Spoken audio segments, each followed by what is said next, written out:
आपल्या शरीरात काय चाललंय हे पाहण्यासाठी आज लाखो टेस्ट उपलब्ध आहेत। Blood test, MRI, CT scan, x-ray अशा शेकडो टेस्ट आपण करत असतो। आजकाल लोक दर 6 महिन्याला, दर 3 महिन्याला आपल्या बॉडीचा चेकअप करून घेत असतात। पण आज उपलब्ध असणाऱ्या या सगळ्या टेस्टची एक खरी गोम तुम्हाला माहिती आहे का?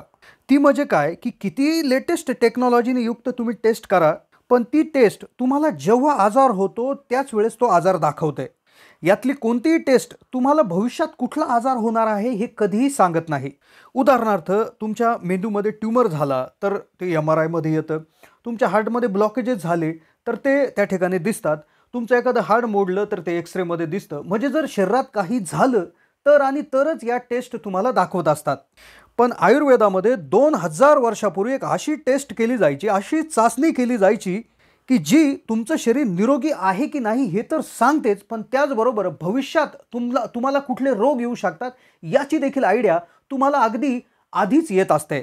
सगळ्यात महत्त्वाचं म्हणजे ही आयुर्वेदिक टेस्ट करण्यासाठी ना तुम्हाला कोणतं मशीन लागतं आणि ना कुठला डॉक्टर लागतो। स्वतः तुम्हीच ही टेस्ट तुमच्या शरीराचं एक विशिष्ट निरीक्षण करून करू शकता आणि तुम्ही कितपत निरोगी आहात, तुम्हाला कुठले रोग होऊ शकतात, भविष्यात निरोगी राहायचं असेल तर तुम्हाला काय करायला पाहिजे हे देखील सांगते ही 2000 वर्ष जुनी टेस्ट। तर व्हिडिओमध्ये आज आपण जाणून घेणार आहोत ही आयुर्वेदिक टेस्ट कशी करायची, कशा पद्धतीने आपलं निरीक्षण करायचं आहे, आपण कितपत निरोगी आहोत कसं जाणून घ्यायचं आहे याविषयी डिटेल माहिती। तुम्ही कितीही लॅब टेस्ट करत असू द्या, कोणतीही लॅब टेस्ट तुमच्या शरीराचं खरं चित्र तुम्हाला दाखवत नाही, पण या छोट्याशा 8 टेस्ट, 8 चाचण्या ज्या तुमच्या शरीरावर तुम्ही स्वतःच करायच्या आहेत, त्या तुम्हाला तुमच्या आयुष्यात येणाऱ्या सर्व गोष्टींची माहिती आधीच देऊ शकतात। त्यामुळे अतिशय लक्षपूर्वक हा व्हिडिओ शेवटपर्यंत पाहत राहा। चॅनलला नवीन असाल तर जरूर सबस्क्राइब करा। तुमचं शरीर निरोगी आहे की नाही, भविष्यात कुठले आजार तुम्हाला होऊ शकतात हे समजून घेण्यासाठी एक अशी आयुर्वेदिक जुनी टेस्ट आम्ही तुम्हाला सांगणार आहोत की जी तुम्ही स्वतःच तुमच्या शरीराचं निरीक्षण करू शकता आणि तुमच्या आरोग्याविषयी लवकरच काळजी घेऊ शकता। तर आपण याच्यामध्ये आतलेले 8 लक्षण आहेत किंवा याच्या 8 टेस्ट आहेत। तर प्रत्येक टेस्टसाठी आपण एक मार्क देणार आहोत। जर या टेस्टमध्ये तुम्ही सक्सेस झाले, पास झाले तर तुम्ही 1 मार्क त्या ठिकाणी घ्यायचा आहे। एक कागद पेन जरी घेऊन तुम्ही बसले तरी चालेल। टेस्ट जशी मी तुम्हाला सांगेल तसं तुम्ही थोडंसं आठवायचं आहे, थोडंसं निरीक्षण करायचं आहे आणि जर तुम्ही त्या सांगितलेल्या लक्षणं जर तुम्हाला बसत असतील तर तुम्ही 1 मार्क द्यायचा आहे, नसतील बसत तर 0 मार्क द्यायचा आहे। तर पहिलं टेस्ट किंवा पहिलं लक्षण आहे नियमितपणे पोट साफ होणं। आता जेव्हा तुम्ही सकाळी उठता तेव्हा तुमचं पोट आपोआपच साफ व्हायला पाहिजे। तुम्हाला पोट साफ होण्यासाठी एखादं चूर्ण किंवा एखादी गोळी किंवा जास्त पाणी प्यावं लागतं का किंवा चहा प्यावा लागतो का की तुमचं पोट आपोआपच साफ होतं? जर तुमचं पोट तुम्ही झोपेतून उठल्या लगेच जर साफ होत असेल, कुठलेही अतिरिक्त प्रयत्न न करता, तर तुम्ही समजून घ्यायचं आहे की तुम्ही ही टेस्ट पास झाला आहात। कागदावर तुम्ही या पहिल्या टेस्टसाठी 1 मार्क द्यायचा आहे। आणि जर तुमचं पोट हे नेहमी भरलेलं राहत असेल, सकाळी तुमचं पोट साफ होत नसेल, तुम्हाला जर कुठली गोळी त्या ठिकाणी याच्यासाठी घ्यावी लागत असेल, तर समजून घ्यायचं आहे की तुम्ही या टेस्टमध्ये फेल झालेला आहात। कारण की तुमचं पोट जर दिवसाभरात जर कधी व्यवस्थित साफ झालं नाही तर याचा अर्थ तुम्हाला अपचनाचा त्रास आहे। लक्षात ठेवा, अपचन हे सर्व रोगांचं मूळ आहे। दुसरी चाचणी, दुसरी टेस्ट जी तुम्हाला तुमच्या शरीरावर करायची, त्यामध्ये बघायचं आहे तुमच्या शरीराचं आदर्श वजन किंवा आयडियल वेट। म्हणजे तुमच्या शरीराच्या तुमच्या हाईट आणि वयानुसार एक विशिष्ट वजन हे तुमचं असायला हवं। त्या वजनापेक्षा जास्त जर तुमच्या शरीराचं वजन असेल तर याचाच अर्थ तुमचं वजन हे जास्त आहे। मग आता तुमच्या वय आणि तुमच्या उंचीनुसार तुमचं वजन किती असायला पाहिजे हे तुम्हाला कसं समजेल? तर यासाठी तुम्ही आमच्या kisanhelpline.org या संकेतस्थळाला भेट देऊ शकता। तिथे आम्ही एक विशिष्ट कॅल्क्युलेटर बनवलेलं आहे जे स्क्रीनवर तुम्ही बघू शकता। तिथे तुम्ही तुमची उंची आणि वय टाकून तुमचं वजन किती असायला हवं, आदर्श वजन किती असायला हवं हे चेक करू शकता। आता जर तुमचं वजन हे आदर्श वजना इतकंच तंतोतंत असेल तर तुम्ही या टेस्टमध्ये देखील पास झालेला आहात। दुसऱ्या टेस्टसाठी देखील तुम्ही 1 मार्क त्या ठिकाणी द्यायचा आहे। जर तुमचं वजन जर त्यामध्ये जास्त जर असेल तर तुम्ही या ठिकाणी 0 मार्क देऊ शकता।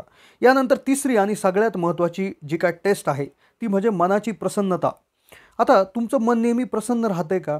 जगात काही चालू असू द्या, तुमचं मन जर प्रसन्न राहत असेल, दिवसाभरात तुम्ही लक्षात घ्यायचं आहे की दिवसभरात तुमचा मूड कसा असतो। दिवसाभरात तुम्ही जर 2-3 वेळा खळखळून हसत असाल लवकर सकाळी उठूनही तुम्हाला आळस येत नसेल, चिडचिड होत नसेल, तर समजून जा तुम्ही या देखील टेस्टमध्ये पास झाला आहात. पण या व्यतिरिक्त तुम्हाला कोणाच्याही बोलण्याचा त्रास होतोय, काम सांगितल्यानंतर राग येतोय, चिडचिडेपणा जाणवतोय, तर याचा अर्थ तुम्ही या टेस्टमध्ये फेल आहात. कारण की जर शरीरच व्यवस्थित आतून साफ होत नसेल, तर त्याचा परिणाम नक्कीच मनावर होत असतो. चौथी आणि अतिशय महत्त्वाची टेस्ट, जी म्हणजे खरी भूक लागणे. आता खरी भूक म्हणजे नेमकं काय? भूक तर भूकच असते. पण भूक ही 2 प्रकारची असते. एक असते खरी भूक आणि दुसरी असते मनाची भूक.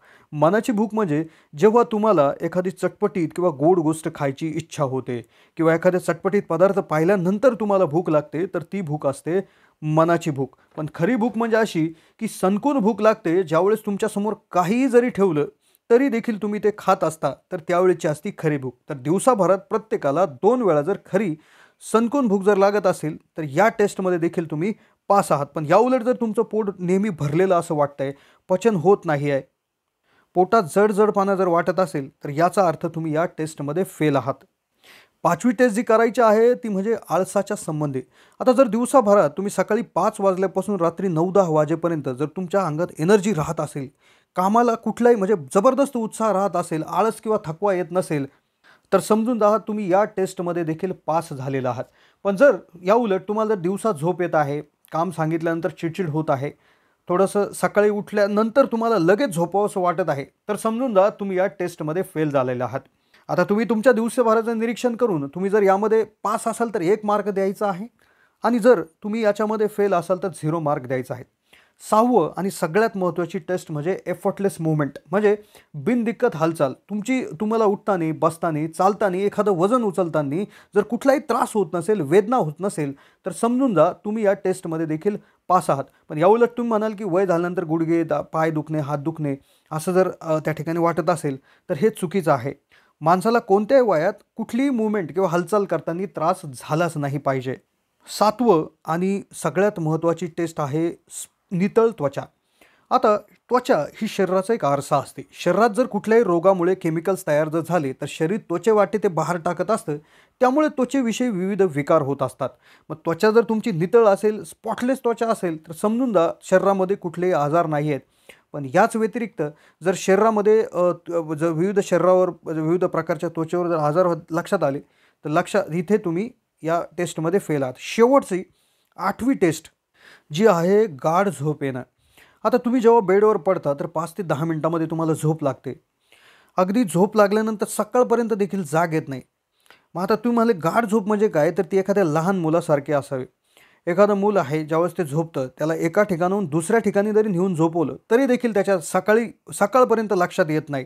अशा प्रकारची झोप याला म्हणतात गाढ झोप येणं.